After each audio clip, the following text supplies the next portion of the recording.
So I made this pommel for a project that I'm going to be starting soon. I just thought it was really interesting how it turned out, so I put these bend lines in there and kind of figured out the measurements of everything.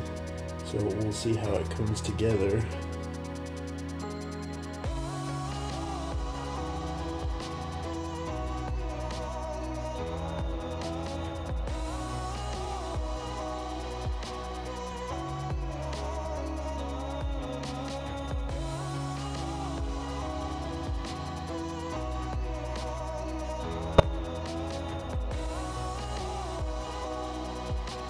But anyway, so what I'm going to do eventually is put some weld on that. I'll probably straighten it out a little bit more. Too bad for a first try.